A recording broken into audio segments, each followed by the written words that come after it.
Yeah. Oh, there you go. She got it. All right. The pancreas. We didn't get to it, and essentially it makes some hormones. It makes a lot of enzymes that we're going to talk about when we get to the digestive system, but it also makes hormones. There's four hormones that it makes. And so before I get into the four hormones, let me talk about the first two. So when this is going to be concerning carbohydrate storage. So when your body stores carbohydrates, well, first thing that happens when you eat, it gets broken down into blood sugar, and then so we're going to call that glucose. And then that glucose is going to be, so when your blood sugar starts to go high, your body's going to release insulin, right? And then the insulin lets your blood sugar go down. What it's doing is that it's turning it into glycogen. It's storing the sugar in your muscles and liver. So glycogen is like a long-term storage.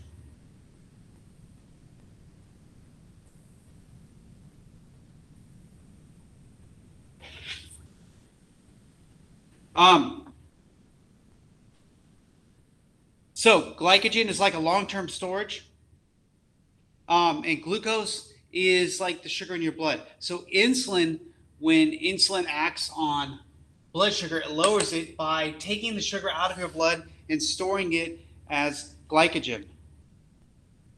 There's another hormone that's going to do the opposite. So insulin is the hormone that's going to lower blood sugar by storing it in your liver and muscles. Glucagon, I don't know if you guys could even see that. Glucagon raises blood sugar by breaking up glycogen and increasing glucose levels in your blood.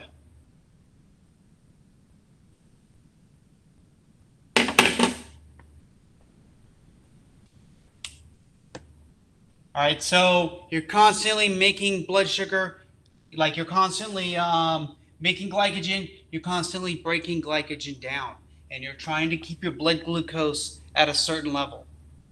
So those two hormones are working together.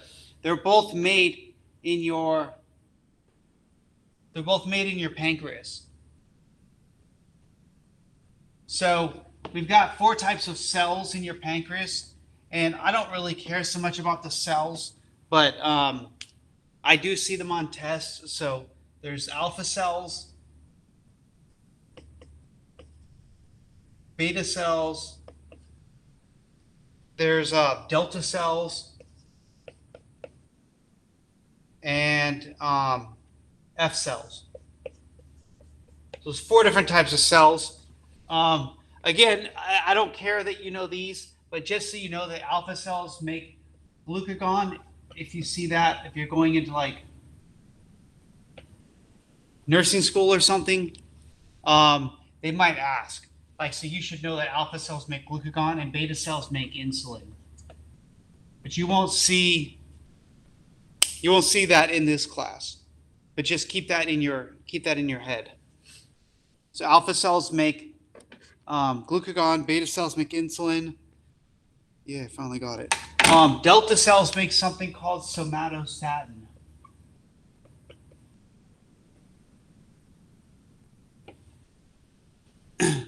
Somatostatin is another word for GHIH. Growth hormone inhibiting hormone. So somatostatin can stop the secretions of the previous two hormones. It can stop secretions of insulin and glucagon.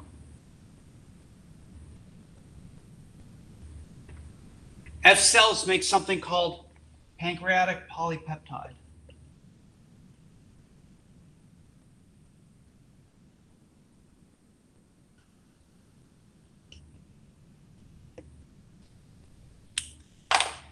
Pancreatic polypeptide is going to be responsible for the release of the enzyme, like the digestive enzymes that come from the pancreas.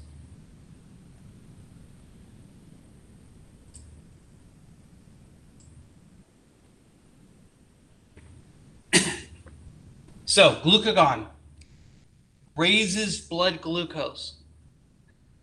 Insulin lowers blood glucose. Somatostatin stops the secretion of these two.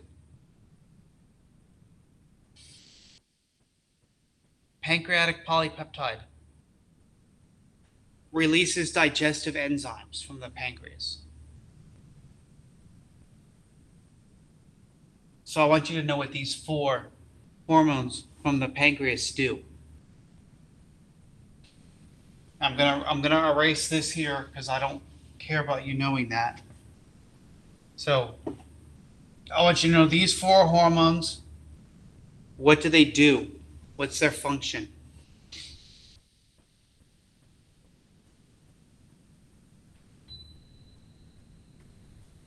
So that's the pancreas. And if you're in lab, when we look at the pancreas, there's like these white patch circle things. That's what's making these hormones, right? When you look at that white patch, that white circle thing, it's called the pancreatic islet, or they used to call it the islet of Langerhans. Inside there's 4 different types of cells that make these 4 hormones.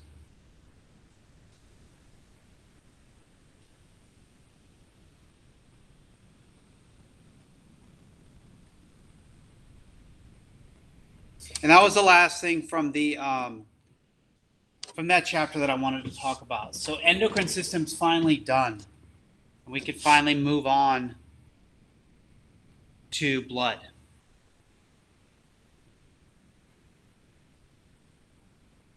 Any questions on the endocrine system? Anything you want to go over before we start talking about blood? I will go over the test questions like at the end. But any other questions besides what's on the test?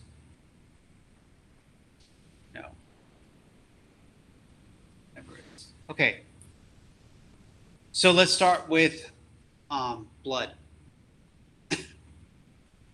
So you guys can see that okay? It's not backwards or anything? If it is, let me know.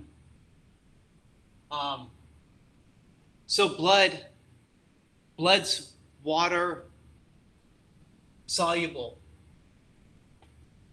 So if you look at blood here, blood's made of 2 components, plasma, and then these things that we call formed elements. Formed elements are like the cells, your red blood cells and white blood cells. Let's talk about the plasma first. So blood is made from, well, the plasma is mostly water. So if we look at what plasma is about 92% water. So plasma is a little more than half of your blood. So you've got 55% plasma, 45% formed elements. This 45% formed elements, we're going to call that hematocrit. And I'm just going to write the word over here.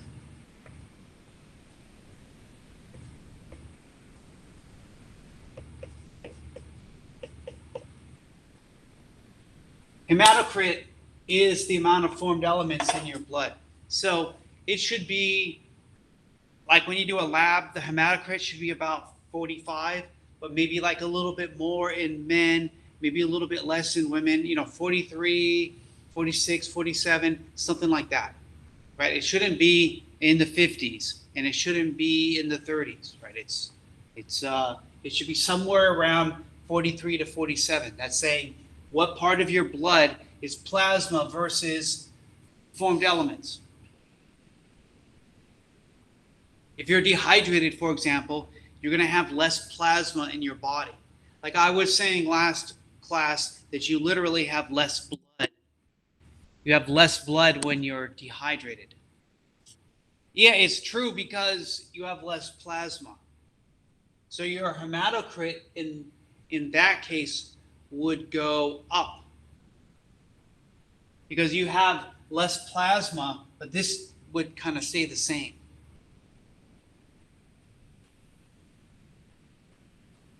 And then when you're drinking like a whole bunch of water, your hematocrit might drop just a little bit. You know, because it's more diluted as your total amount of blood, like as the total percentage, these formed elements would go down a little bit because you'd have more plasma because you're drinking more water. But anyway, around 45, right? So back to plasma. Plasma is mostly water. And then there's some plasma proteins, which I have on the next slide here. Way the hell past all this. And there they are. So there's 3 plasma proteins. So plasma is mostly water, about 92% water. There's a tiny bit of gases and stuff in there. I don't really care about that. But there are some plasma proteins, and here are 3 of the main ones. So, can you see it now? Fibrinogen. So again, OGEN means that it's an enzyme precursor. So it's a precursor to something called fibrin, which we'll talk about in a little bit. So fibrin is what makes your blood clot. But right now, you don't want to have blood clots, so you're going to have this precursor called fibrinogen.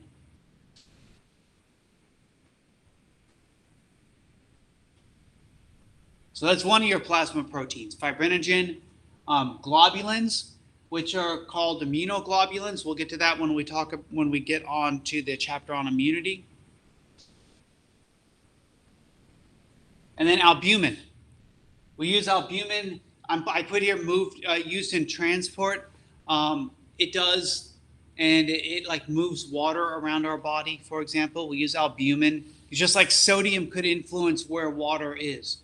Albumin can do that as well. So how do we get water out of our blood vessels, or like into our blood vessels, out of our capillaries or into our capillaries? We use, our body uses albumin to do that. So there's 3 plasma proteins. So plasma is mostly water. Again, 92% or so water. And then you've got these plasma proteins. That's the majority of what plasma is.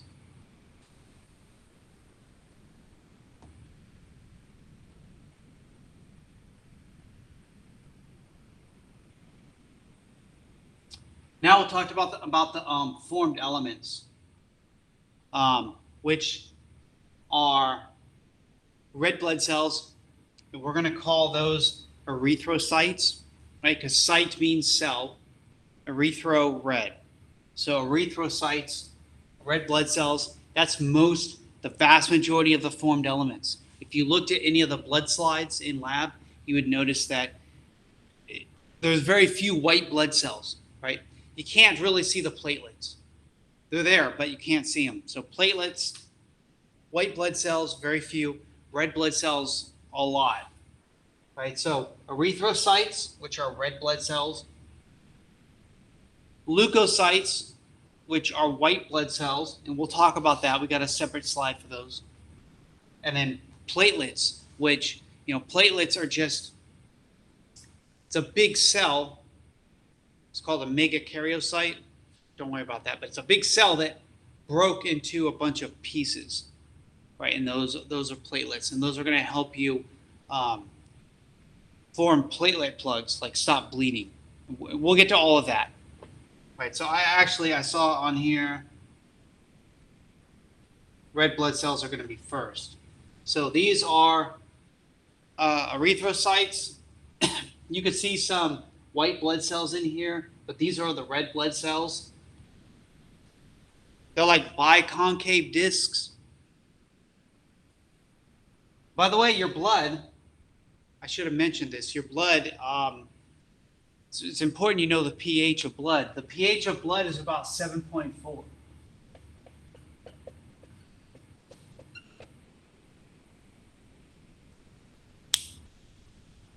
pH is about 7.4.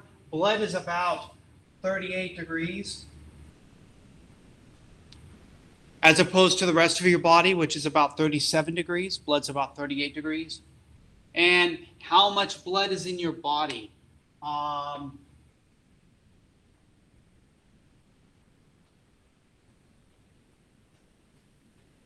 4 to 5 liters. 4.5 to 5 liters. It's probably better. So somewhere around 4.5 liters of blood. pH has to be, the pH is a very limited range. It's 7.4. It cannot go much beyond that. 7.35, 7.45. So there's not a lot of room to have a shift in the pH. If it's 7.3, that's acidic. Right? And then, so you can't think like, if you know anything about pH, there's like that pH scale, and 7's neutral, and below 7's an acid. Don't think of it like that. The neutral part is 7.4 with blood. So if it's below 7.4, it's acidic, and if it's above 7.4, it's alkalosis. It's alkaline. So 7.35 to 7.45. But anyways, this is your these are your red blood cells. They're biconcave discs, meaning that that's like the shape of them, right? They're circles, but they're like they dip in on both sides. They're essentially masses of hemoglobin. By the time you see blood at this point, they don't have a nucleus. So if you looked at the slides in lab, you'll notice that the white blood cells are actually purple, and then the red blood cells are pink. That's because the purple part is the nucleus. That's what's staining. But none of that stain sticks to the red blood cells because they don't have a nucleus. The nucleus gets ejected before it becomes like an actual red blood cell. So they're just masses, pretty much a masses of hemoglobin.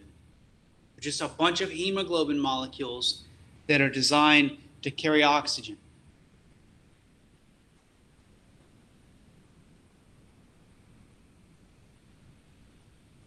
You notice I crossed out a lot of stuff here.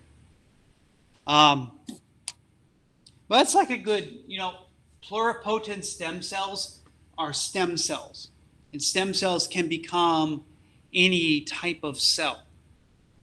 That's kind of a different chapter, but then if we were to divide that, there's these two other types of stem cells. One's called a myeloid stem cell, and one's called a lymphoid stem cell.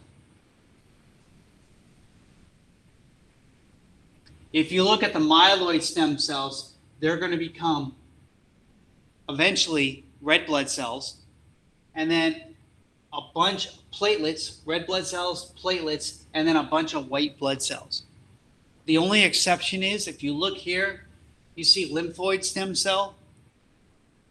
If you follow that down, these become two types of white blood cells called lymphocytes, and we'll get to that. But these are like different types of cells. These kind of belong in their separate category. They're white blood cells. Like these are all types of white blood cells. But the lymphocytes are kind of different.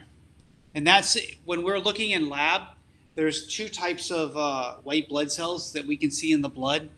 One of them had like a round, one of them was like a round, one big round purple thing. And then the other type had like a bunch of little small dots in them. So they were neutrophils and lymphocytes. Right? We were looking at lymphocytes. That's the solid round nucleus. Right? So those are going to become cells that are used in our immune system. But again, we're gonna get to those. So let's follow the red blood cell, which I've circled in red here. right? So the myeloid stem cell makes something called and I'm not going to test you on this part, but it's called a proerythroblast. That's like a precursor to an erythrocyte.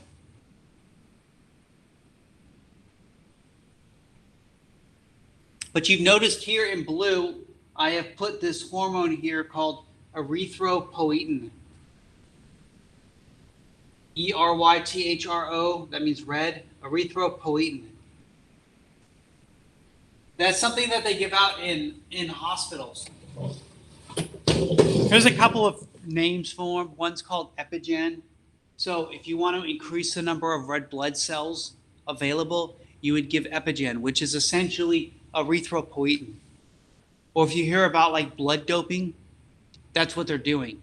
They're taking erythropoietin, that's increasing the number of erythroblasts, which is ultimately going to increase the number of erythrocytes that you have in your body, red blood cells. So erythropoietin is increasing the amount of red blood cells you have. And that means you're going to be able to carry oxygen better.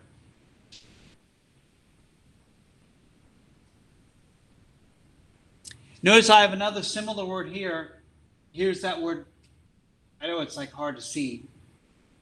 Poietin, Poietin, thrombopoietin. So whenever you see the word thrombo in something, it's going to mean like clotting or platelets, one of those two things. So platelets we call thrombocytes. Thrombo meaning like platelets are clotting, cyte means a cell, so the thrombocytes. Thrombopoietin is going to increase the number of thrombocytes. Erythropoietin is going to increase the number of, ultimately, erythrocytes.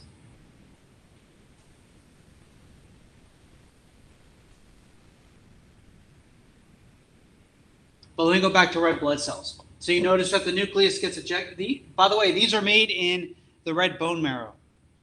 Blood cells are made in the red bone marrow. So like the marrow of like long bones, like your humerus or femur, sometimes in flat bones, but mostly long bones. You have the marrow is the red bone marrow. So it's going to, that's where blood cells are made.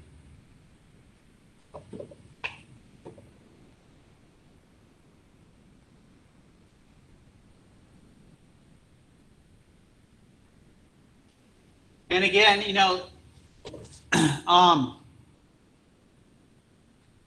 it's, you know, a red blood cell is just a masses of hemoglobin. And I already made a mistake up here. I put around 280 hemoglobin for each red blood cell. I believe it's more like 280 million. But I'm going to ask Siri. Hey, Siri.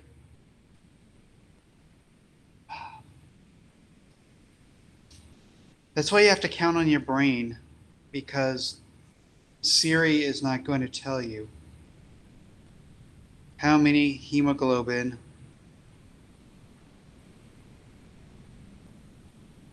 $270 million. Yeah, right. So I didn't put the word million.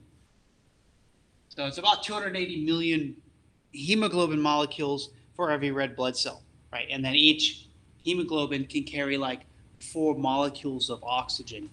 So it's a lot of oxygen each blood cell can carry, right? So I'm telling you here what hemoglobin is made of. So if you break the word hemoglobin down, it's heme and globin. So it's 2 parts, heme and globin. Heme is a pigment and iron. So heme is actually 2 parts. There's a pigment part of the heme, that's like the red part, and then there's iron. And then globin is by itself, it's a protein. So hemoglobin, when we break down the components of hemoglobin, like what makes a red blood cell? It's hemoglobin. What makes hemoglobin? Pigment, iron, protein, 3 parts. There's a pigment and there's iron, and then there's the protein. So your red blood cells are essentially made of 3 parts.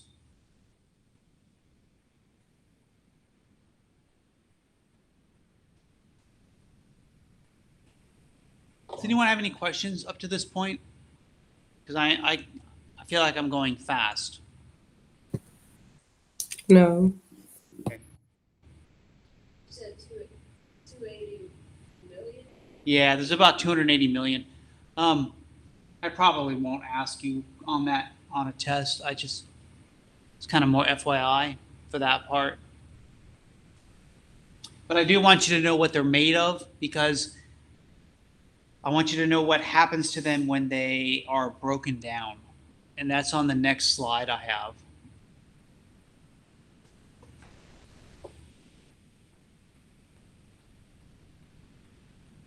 Yeah, so it's here, but that's a lot of stuff here, which is confusing. And what I did is I took something that was confusing and I made it more confusing by drawing more stuff on it. It wasn't confusing enough. So what I did is, before we even look at this, I simplified it here. So let's look at the first bullet point. Red blood cells, which we just said that, so we know this. Red blood cells are made in the red bone marrow. That's where they are made. They live a certain time, about 4 months, and then they're going to die. So they have to keep being made. They're not like our other blood cells, which can go through like mitosis, and 1 cell becomes 2 cells and 2 become 4. It's not like that. Blood cells, red blood cells, are different. They can't divide because they don't have a nucleus. There's no DNA inside red blood cells. So they live for a certain amount of time and then they're going to die. And you see up here it says the liver and the spleen phagocytize them. So what does that word mean, phagocytize? I'm using this word as a verb.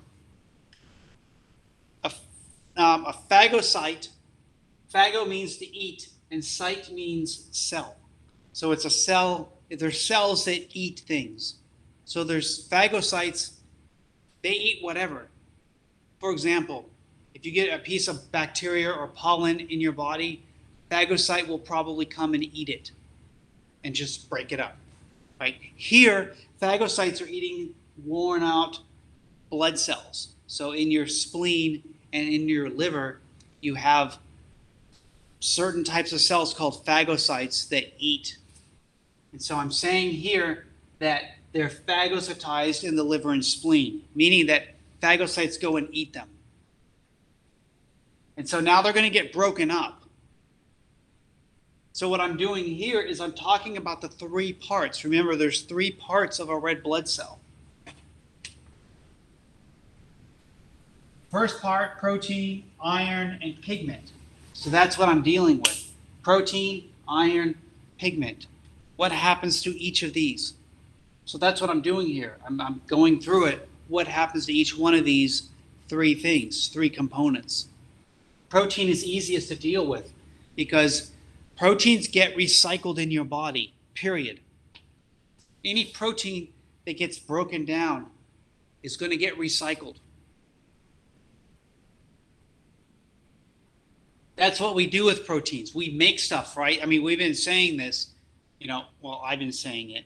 Proteins are used to make more stuff, right? I keep saying, do you want to heal? Do you want to grow? You got to use proteins to do that, right? So proteins just get remade into new things. So the proteins that you eat with your food are going to be made into hemoglobin or made into antibodies. But when this protein, the globin part, when the globin gets broken down, it's going to get recycled, probably to make more globin. But it could be recycled to make any protein. It can make your hair. It can make your proteins can get made into other proteins. That's it. So this one's easy. The protein just gets recycled, the globin. So we're left now with the heme. The heme is composed of two parts. It's a pigment. It's finally out. I'm back in. Well, I think the screen went. It's a pigment and it's iron. So we're going to deal with the iron first. Because the iron gets recycled. Just like the protein gets recycled, so does the iron. Our body can and does recycle iron. So when you break down your red blood cells, what do we do with the iron that was in your blood? We're going to reuse it to make more red blood cells. So first thing that happens is that there's a protein called transferrin. Transferrin is going to come and pick up the iron from your blood. Trans meaning transport, and F-E-R-R. If you see F-E-R-R in any word, it means iron, something to do with iron. So transferrin is a transport protein that picks up iron. And it's taking it to another protein called ferritin. So ferritin is a temporary storage site. We're going to take the iron over to ferritin and drop it off. And then other transferrin is getting other iron and dropping it off. And of course, you're eating food.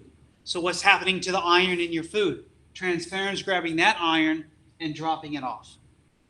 So all this iron is getting dropped off and stored in this storage protein called ferritin.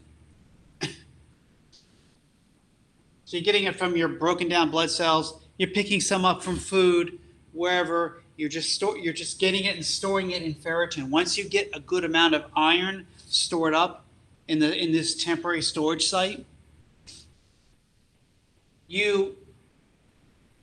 transferrin's going to pick it up again and bring that bunch of iron to the red bone marrow so that we can make more red blood cells.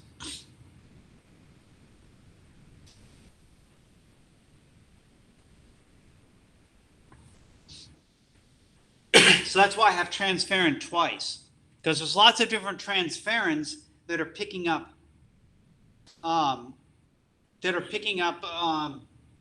iron, and they're all taking it to ferritin. And then once you get a decent amount of iron stored up, then another transferrin is going to come by and pick it all up to bring it to the red bone marrow. We're going to make more red blood cells with it. So it's getting recycled. So that's iron.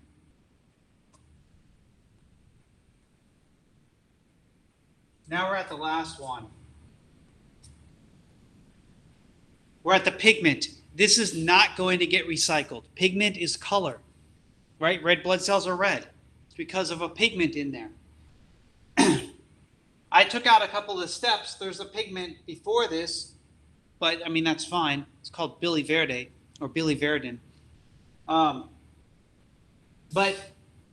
the pigment in your blood is going to degrade a little bit. And in your liver, it's going to become a pigment called bilirubin. These are a lot of words here. Well, 4 words. Bilirubin is going to degrade further in your liver. Actually, it's your liver, and then it's going to go into your small intestine. And then once it goes into your small intestine, it's going to split. And some of it is going to go into your urine, and some of it is going to go into your feces. So we've actually got a couple different words here. Bilirubin from your liver. Urobilinogen, now we're like in your digestive tract. Urobilinogen is going to split. Urobilinogen is like a greenish color, whatever. It's going to split into a brown stercobilin color, which goes into your feces. That's what turns your feces brown.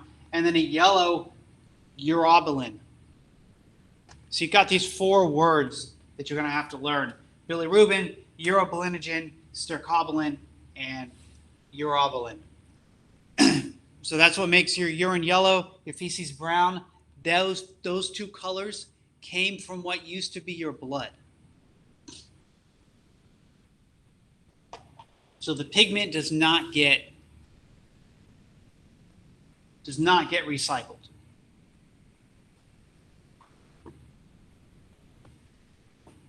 I'm going to show you the same thing with that confusing chart, but we could try to make some sense out of it.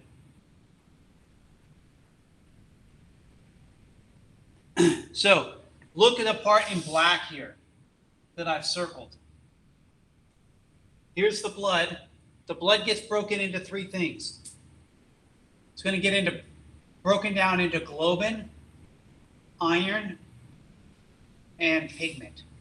So what I've circled in black is just the protein. The protein just gets recycled. That's all that chart is saying. This is following the iron. Here's the heme. So we're going to take the iron out of the heme. Transferrin is going to pick it up. It's going to store it as ferritin. And then transferrin is going to pick it up again. So you're looking at like this, I don't know what color that is. It's like a purplish grayish color. Globin, no, not globin. Transferrin picks up the iron, stores it as ferritin. Transferrin is going to pick it up again and bring it to the red bone marrow.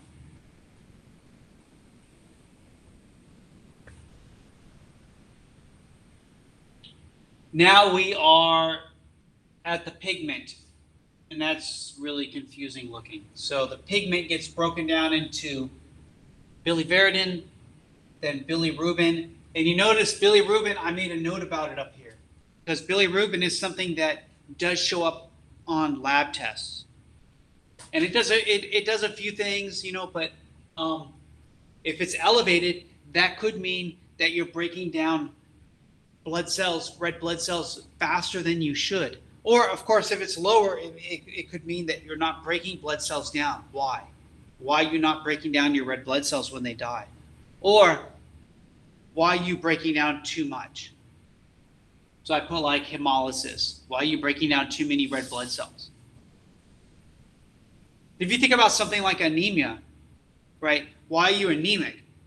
There could be different reasons.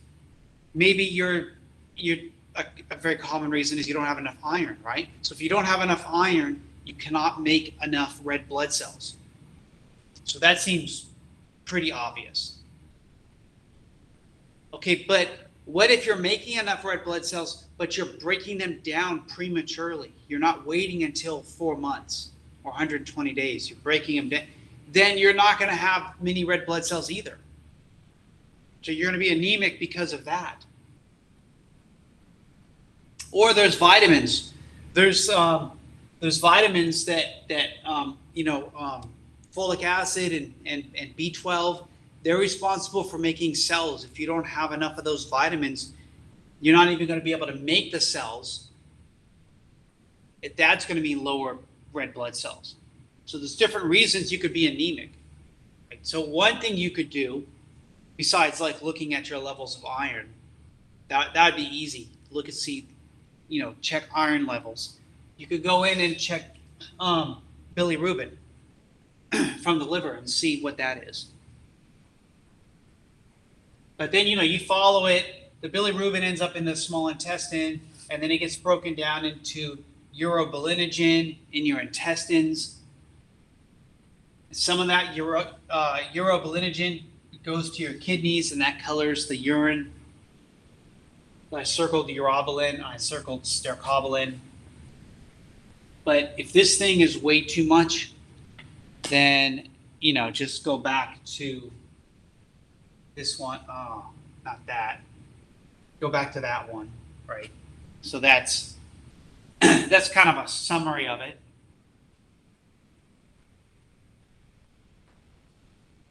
There's a good chance I'll ask you on the test, but I'll want you to write it out and see what happens. I wrote arrows because I'm lazy. I don't want you to write arrows. I don't want you to put iron, transferrin, ferritin, transferrin, because I don't know that you know what that means. And if it were me, I would not know what it means. I would just memorize it. What's transferrin? I have no idea. What's ferritin? I don't know. But the question's right, isn't it? Iron, transferrin, ferritin, transferrin. What does that mean? I don't know. Could mean anything. Apple pie, that's what it means. Who cares? Give me my grade, right? I get it, but you're gonna have to know what it means. Transparent is because transparent comes back again. For example, transparent.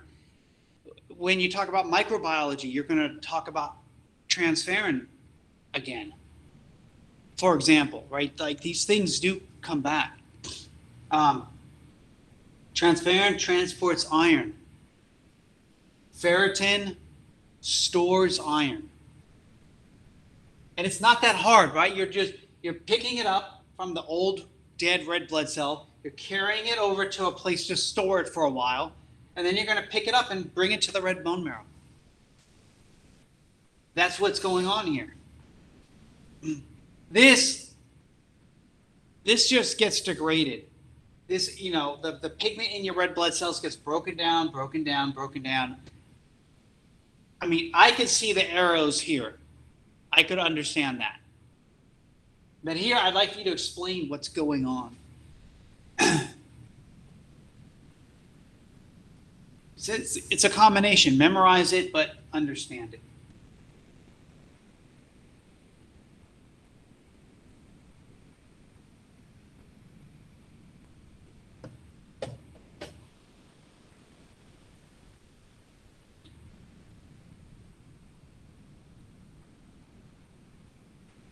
Now I'd like to get out of red blood cells. There we go. And move to white blood cells.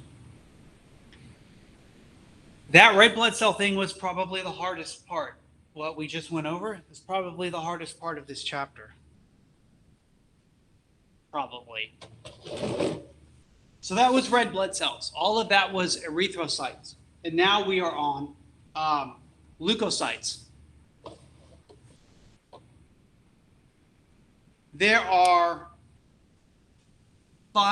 essentially five different kinds of leukocytes, white blood cells. The names come from, they come from like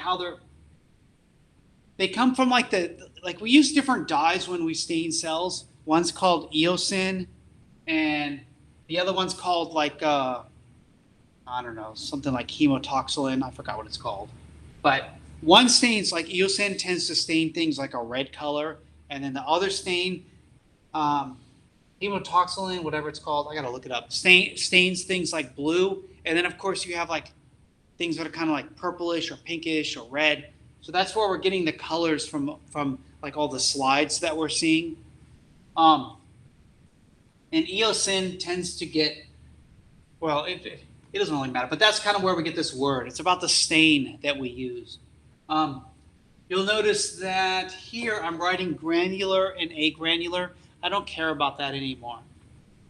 You used to actually have to look at these cells under a microscope, and today you just don't. You just take someone's blood and you stick it in a machine, and the machine counts everything, and you get the results right away. And you're not going to have to look under a microscope at these anymore. But even like in my day, we did. We had a thing called a hemocytometer. It was like a slide, and we would have to like put a drop of blood on there, and we'd have to look. And there's like little tiny squares in this slide, and we'd have to count the number of white blood cells like in each square. Thank God we don't have that. And so then when that was a deal, when you had to actually look at these white blood cells, then whether it looked grainy, that's why they call them granular. Whether it looked grainy or not grainy, that meant something, right? Today, it doesn't mean anything. So I don't care about granular or agranular. But I do want you to know what the five are: eosinophil, basophil, neutrophil, lymphocyte, not small lymphocyte. I don't know why they wrote small lymphocyte. Whatever, they're lymphocytes. Lymphocyte, monocyte. If you have a high level of these white blood cells, they mean things. If you have a low level of these white blood cells, that could mean something also. I just put high levels here in black. For example, if you are sick, most of the time that you're sick, it's going to be viral or bacterial. Most of the time. It could be other things. You could be sick with fungus or whatever, but so if you have a sickness, if we could look at the white blood cell, like do a CBC and look at your white blood cells, if you have a higher than expected lymphocyte level, and that's the ones that we can see like in lab, but these neutrophils are normal, like you expect a certain number of neutrophils and they're normal, but the lymphocytes are really high, then that could lead you to believe that you're infected with a virus. And in that case, you can't really do anything about it. But if it's high neutrophil level and a normal lymphocyte level, if it's high neutrophils, then we could maybe give an antibiotic.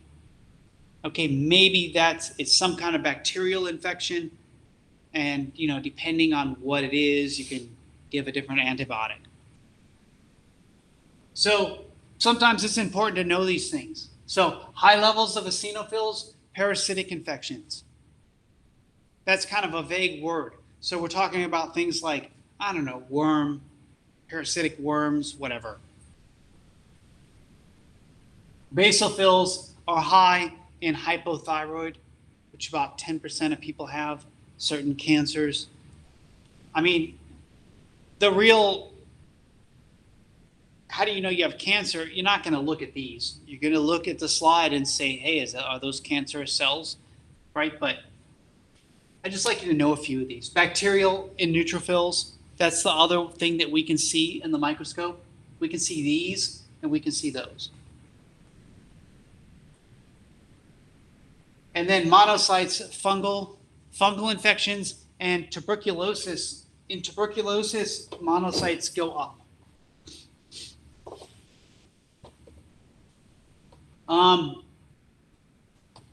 When we used to look at these, we would look at the nuclei. Like here's the nucleus. This is one nucleus, but it looks like two. They're actually joined there, right? This is one nucleus. It looks like 1, 2, 3, 4. It's not. It's just one, right? But these nucleus, they look different in each one. And so you used to be able to look at that and tell. And for those of you in lab, we are looking at these and these. Those are the two types of cells in there. Neutrophil and lymphocyte. It's rare that you come across one of these three. Although you do, but there's not like a lot of them in blood. At least the samples we have. So I want you to know what high levels of each of these 5 blood cells might indicate. And then if you have too many white blood cells in general, we call that leukocytosis. So cytosis is going to tend to mean too many.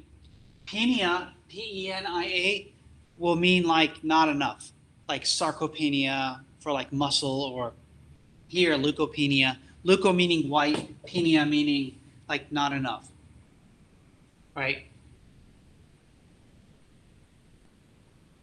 So we expect somewhere around 5,000 to 10,000 white blood cells per deciliter of blood. If we get under that or over that, we call it leukocytosis or leukopenia. So that's kind of your white blood cells. I mean, that's a little easier than red blood cells.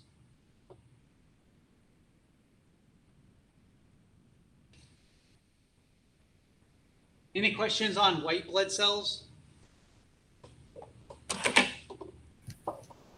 No. We've got platelets left.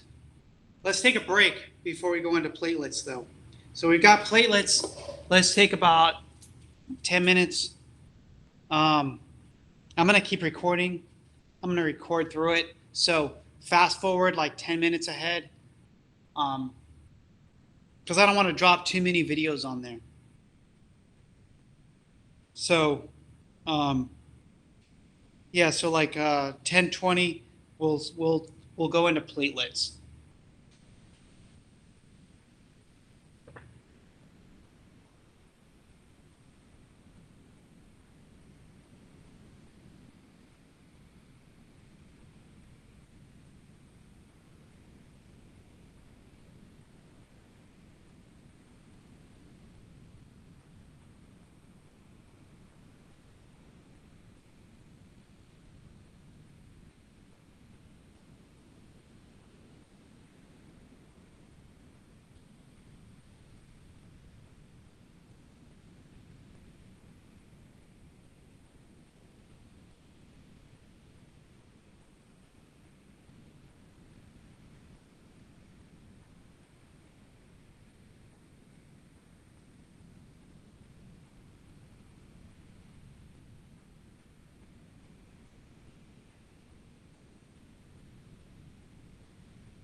All right.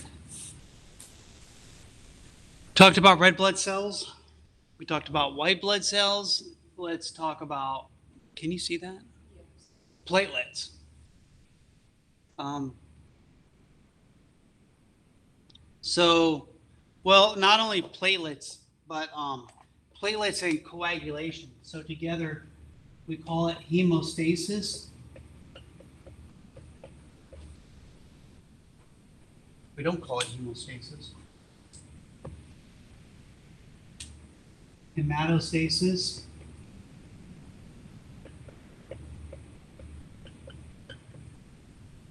We're trying to stop blood loss.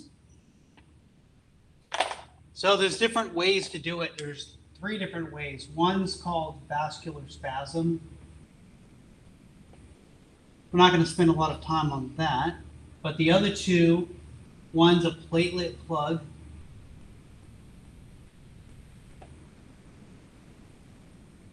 And then the next one's called coagulation. I have no idea what I did. Always give me a hard time.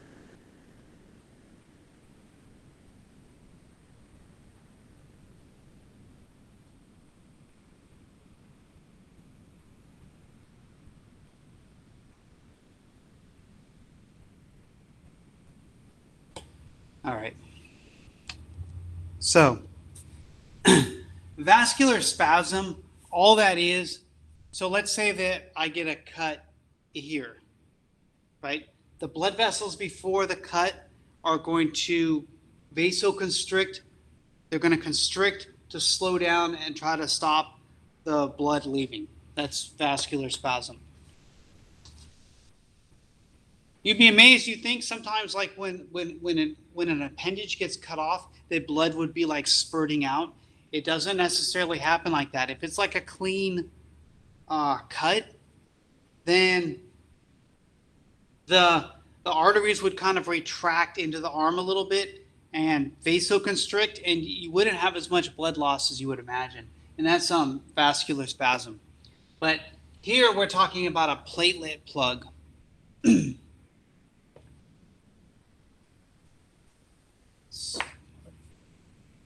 Platelet plug. So here's the blood. Here's the capillary, for example, and these cells that are lining the capillary, we call it the endothelium or epithelial cells. When they get damaged, imagine that something damages like concrete, something like a car crashes into concrete. The concrete goes away and you see the metal rods coming up. So when you see the metal, that's a sign something happened to the whole structure, right? And that's what collagen is. Collagen fibers are like exposed when this thing gets damaged. So what's happening is that the platelets are then going to try to plug this hole to keep blood from coming out. Think about like when you get a finger prick or some small kind of damage, you have like blood coming out, but it's like a little bit and it stops after like a minute. That's the platelets. So the platelets just form. So there's a few different stages to it. They're going to start to adhere and stick to the damaged part. And notice here that their behavior is changing. So they're not round. They're like, I don't know. I'm afraid to write on the board. Instead of being round, they're like this. They develop projections on them. They change their shape. So there's different chemicals that cause this to happen. And there's actually 3 chemicals, and they are ADP, that's one chemical. So ADP makes platelets sticky and like changes their behavior. It allows them to stick to each other. So when some platelets get activated, they release ADP, they release another thing called thromboxane A2. I'm going to write that out.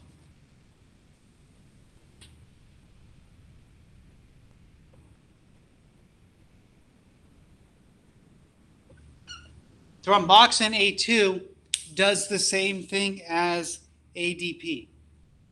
It makes the nearby platelets sticky. So ADP makes platelets sticky. Thromboxane A2, it also does the same thing. Thromboxane A2 has two jobs. It makes platelets sticky, and it will act as a vasoconstrictor. You want to constrict the blood vessel right before the injury to slow down the amount of blood that's going through that part. So thromboxane A2 is also a vasoconstrictor. So is serotonin, our third. Serotonin and thromboxane A2 are both vasoconstrictors. And I wrote it down here. Serotonin and thromboxane A2 are vasoconstrictors. ADP and thromboxane A2 activates other platelets nearby. So you've got three chemicals here. ADP, thromboxane A2, and serotonin.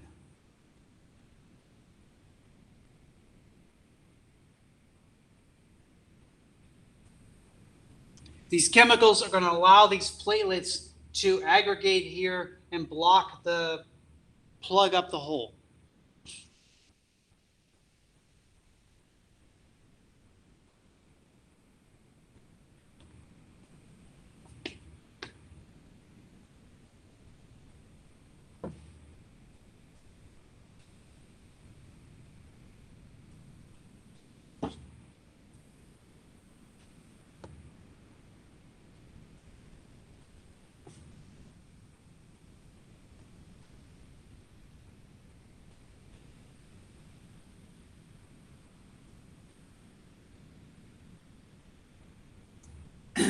There's just a picture of a couple things here. A platelet, and then look at these white threads.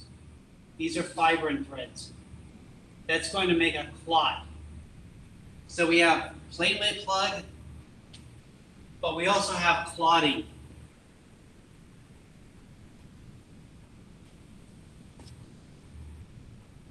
Clotting is a little bit more, well, a lot more serious than a platelet plug.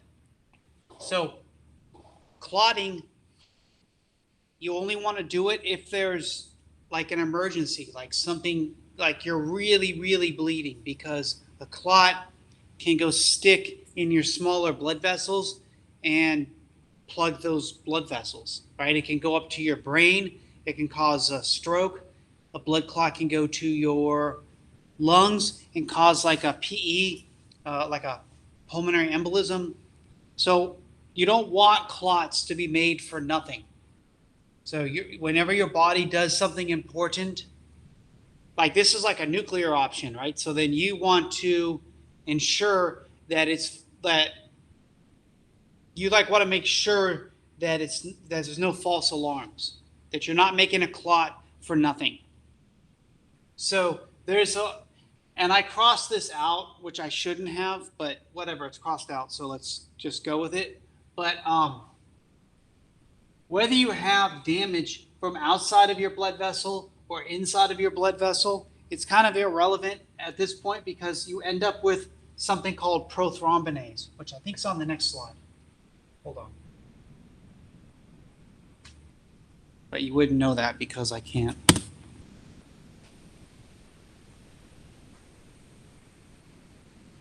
Yeah. All right. I'm going to keep it on this. So you end up with prothrombinase when you want to make a clot. And what a clot is like those fibrin threads. Those fibrin threads make like a net. So here's like I'm just drawing a bunch of threads, whatever. So it makes like a net, and that net catches things like red blood cells. I don't know why it's doing all that. And actually, red blood cells and white blood cells and platelets and all that stuff gets like caught in here, and that whole mess becomes like a blood clot. I ruined it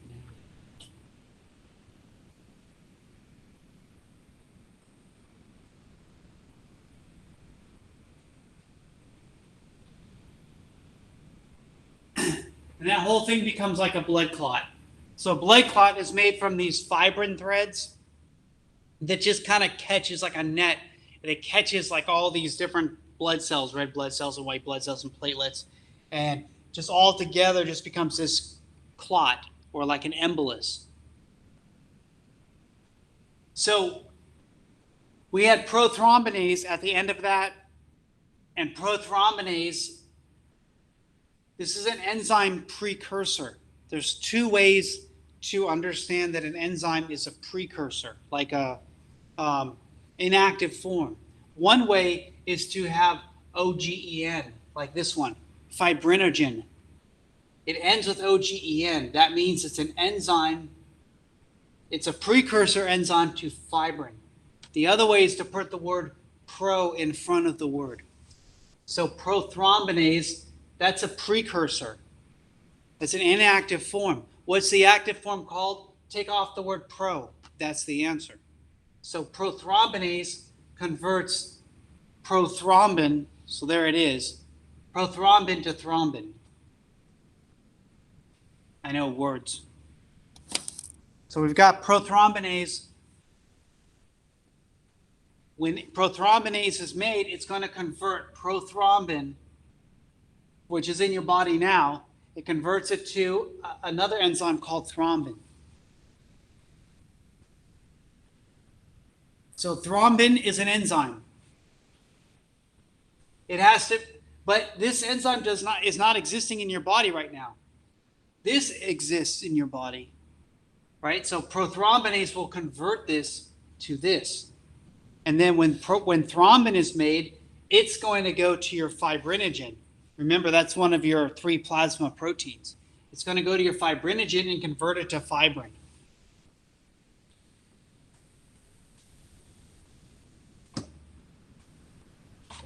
Fibrin is difficult to dissolve, although there is a protein called plasmin that will dissolve it. So usually when they're trying to give you like a clot buster, it's going to be something similar to plasmin.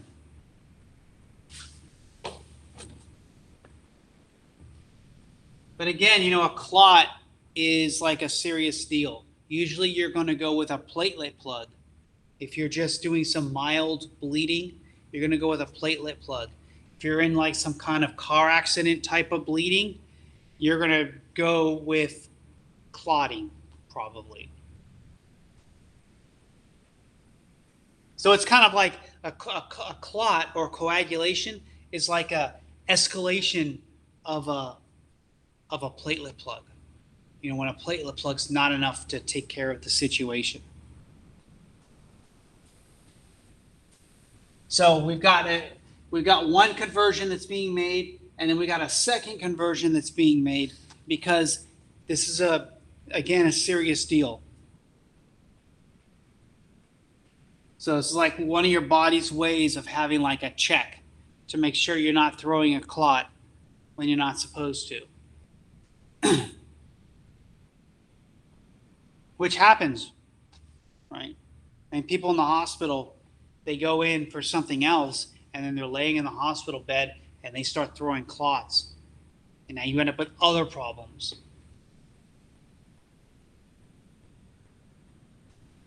People often get sick in hospitals from stuff they didn't even go in for. Like you're just in bed, you start getting pneumonia, or you'll get MRSA. You start throwing clots. It ends up with like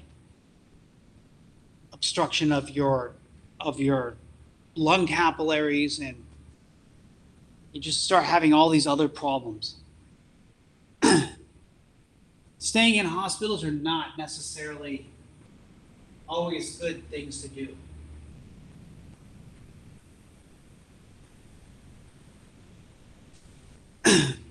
Okay, blood type. This is the last thing we have for this chapter.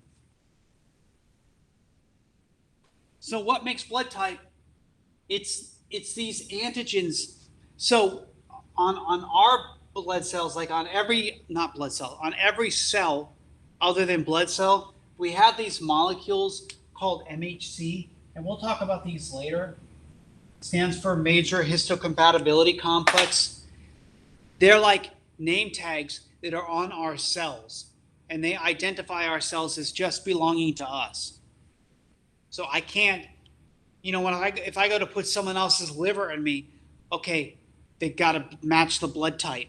Well, that's not like necessarily the end of the story. It's got these MHC molecules on it, all those liver cells, saying that those belong to someone else. So my body is going to try to attack that, right? So I've got to take immunosuppressants.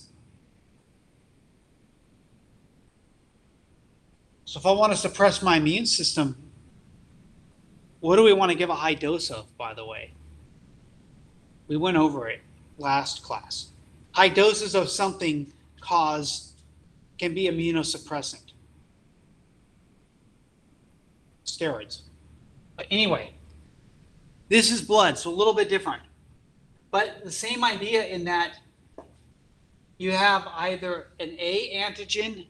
So instead of having your name on it, like being just for you, you have two different kinds. There's an A, there's a B. You could have both A and B, or you could have nothing on your blood cell. If you have nothing on your blood cell, then they are not recognized as being foreign. So when you recognize something that doesn't belong to you, it has to have a different antigen on it. It has to have a different name tag on it. This doesn't have anything on it. So if I put this into your body, whoever you are, it's not going to register as something that's foreign, something that does not belong to you, because nothing's on it. So this is type O, meaning like zero, nothing's on it. You could have type A, you could have type B, or you could have both of them on you. If you have this type AB, it really doesn't matter what kind of blood you get. This is not going to trigger your alarm system, and neither is this, because you have this already. And that's not going to either. So if you have type AB blood, nothing's going to set it off. You can get blood from anyone. If you have type O blood, you can't get blood from anyone but another type O. Of course, A cannot get from B. B cannot get from A. A cannot get from AB. Like A has the A, that matches up, but the B is going to set it off. That's foreign. And of course, we have to take all of this and we have to add something else called an RH factor. So an RH is another type of protein that's on our cells, and either you have it or you don't. And if you have it, you're positive. And if you don't, you're negative. So let's refine these. AB positive is the universal recipient. O negative is the universal donor. O negative means there's absolutely nothing on it. There's not an RH because it's negative. And there's not the A or B on it. It's empty. I think my whole thing's frozen. Can you guys hear me? Somebody let me know somehow. Yes. Yes, I can hear The you. video's frozen. Yes. Do you see me moving or is it frozen to you? I see You're you moving. moving. You're moving. I'm moving? All right. Yes. So negative can always give to positive. Positive cannot give to negative. Because if it's negative, it means that there's nothing on the cell. So it's not going to register as being foreign. So any negative blood type, like A negative, can give blood to A positive, but A positive cannot give it to A negative. So if you have it, you cannot give to a blood type that doesn't have it. So you have all these different combinations now. A positive, A negative, B positive, B negative. AB positive, that's the universal recipient. It can get blood from anyone. O positive, O negative. O negative is the worst blood type as far as getting blood from other people, because you can only get blood from other O negatives. That's it. Can't get blood from anyone else.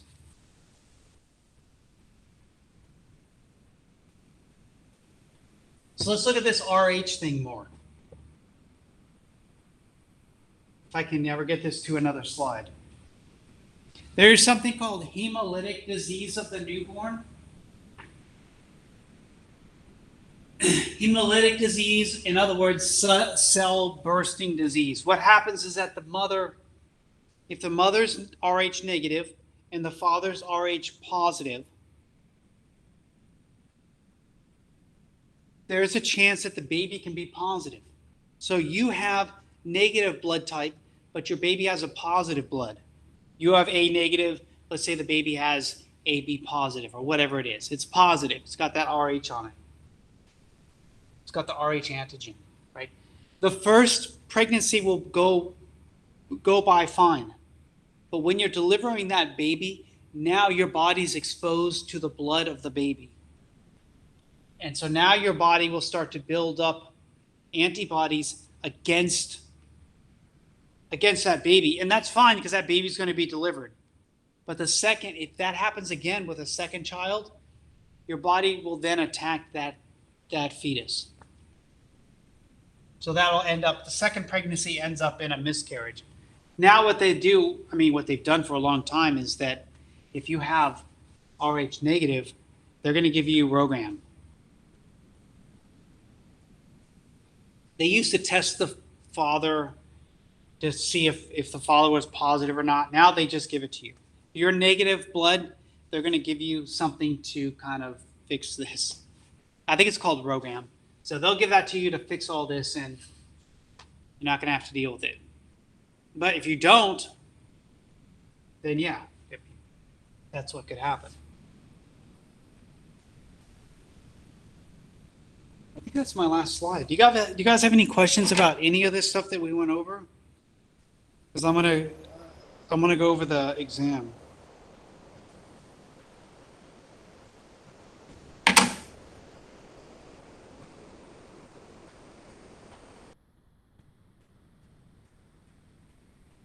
All right, I'm debating here. We have a lot of questions from both chapters.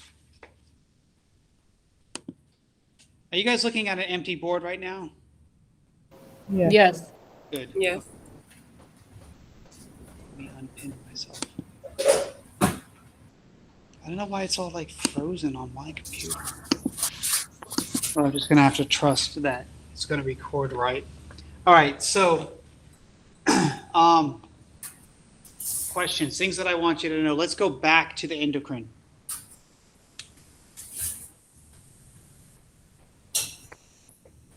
Functions of steroids.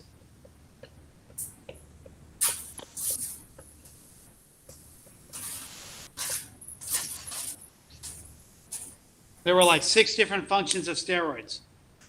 Immunosuppressant in high doses, stress. Don't forget that thing with the lipolysis, increasing the amount of glucose available, and then protein use. There was like 6 of them. 2, you have to know the whole renin, angiotensin, aldosterone pathway.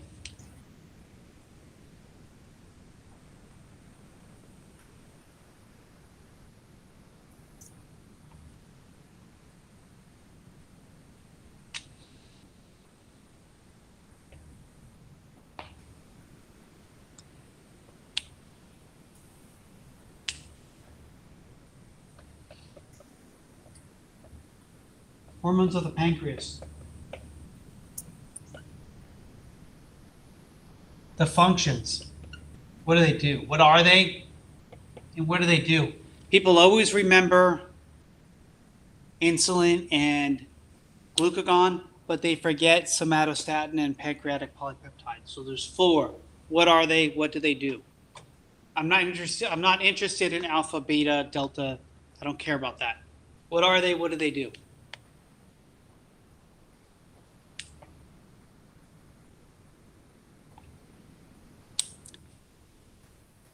Then you have questions from the quiz. All that same test bank of questions you have, I think, well, there's actually a lot. There was like 8, right? But think of some of the bigger ones. I'm probably going to put that back on there. So some of the bigger questions from your quiz, don't let me forget, I have to give you your quiz. I'm going to recycle some questions from your quiz. So already, if you take those 8 questions, 9, 10, 11. So I don't have a lot more. I'm not going to go over the whole blood chapter on the exam. I think it's a lot. So, what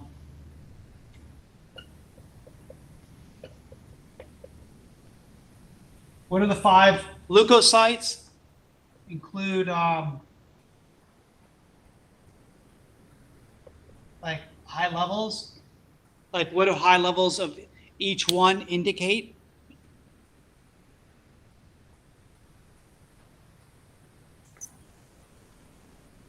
And I'm going to put one more in here.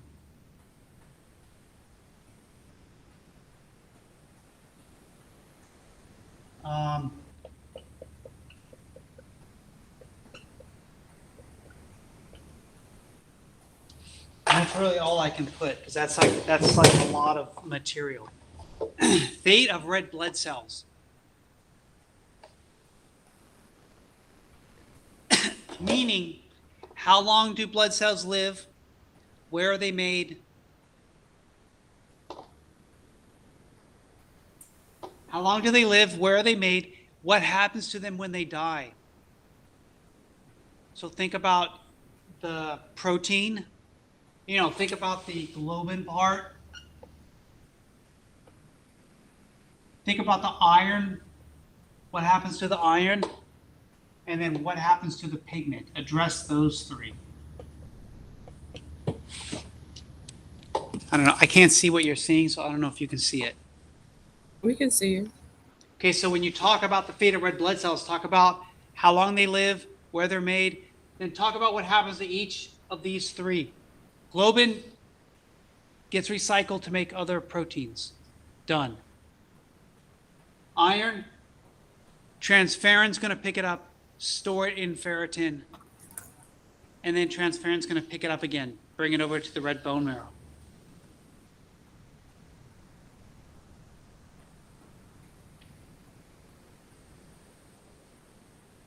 Write it out. Pigment, you're not going to be able to really write that out. It's just that, bilirubin gets degraded to urobilinogen, which gets degraded into stercobilin and urobilin.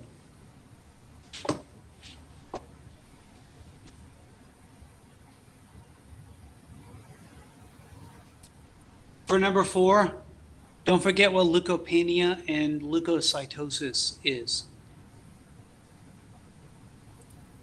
So we only have 2 questions here from the chapter on red blood cells.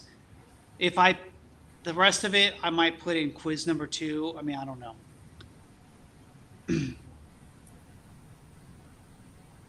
I don't even know if we're ahead of schedule or behind schedule or right with schedule. I don't know.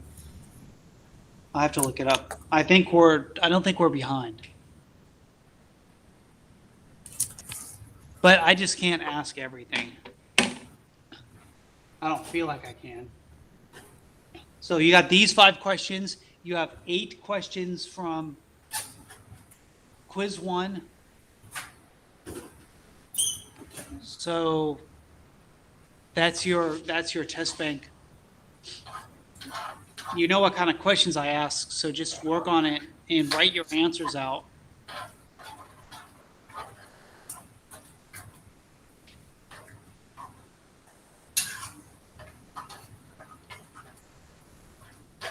And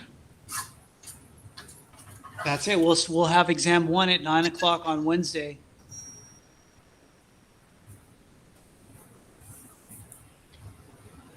You guys have any questions on anything? I do for the lab. We're just doing the slides on the module, right? We're taking the practical for it. Yeah. So just looking under the microscope. So if we just study the modules, we'll be good, right? Yeah, there's only one that was on there's only one slide that's not on there, and that's the pituitary. And remember, Okay. half of it was light colored and half of it was dark colored. So you're going to see like a definite light and dark side with like a clear line down the middle. Okay. If it's on the light side, it's posterior. If it's on the dark side, it's anterior. That's all you do. Gotcha. But the rest of it, yeah. So like the ovaries, for example, it's not the ovary. That's not the answer. The answer is like the things that I'm pointing to. Antrum versus ovum. Like Okay. it's not the whole, like, is this the pancreas? No, it's the thing within the pancreas that I'm pointing to. But they're all pointed to on those slides. I have a question. So Wait, I get this in open because when I just took the notes down. I'll get to you. Unless I missed it, Okay. the RBC breakdown, all I got is iron gets recycled, like where did global come Globin is just the name of the protein that's there, and that just gets recycled to make other proteins. So that's all you would put. I thought it was ferritin. It's stored. Yeah, so proteins are like everything. Ferritin's a protein, transferrin's a protein, globin is protein, like everything in your body is protein. So when I use the word protein, it's like everything. Okay, because I'm like, where did globin come from that I said? So globin itself is a protein. And then that gets converted, that gets recycled to another protein. Iron gets picked up by transferrin, which is like some different protein. Protein's like everything in your body, so yeah, it's confusing. One of you had a question. Yeah, I have a question about the lab. Yeah. The lab space. Will it close tomorrow? No, it's due tomorrow, but it's not going to close. Okay. I was just saying, ideally, if you had those two on the endocrine system done, that would be nice. But Okay. yeah, if you didn't and you want to study for the exam instead, then that's fine. Okay. When is the exam? Wednesday. This Wednesday? Yeah. Every Wednesday is an exam or a quiz.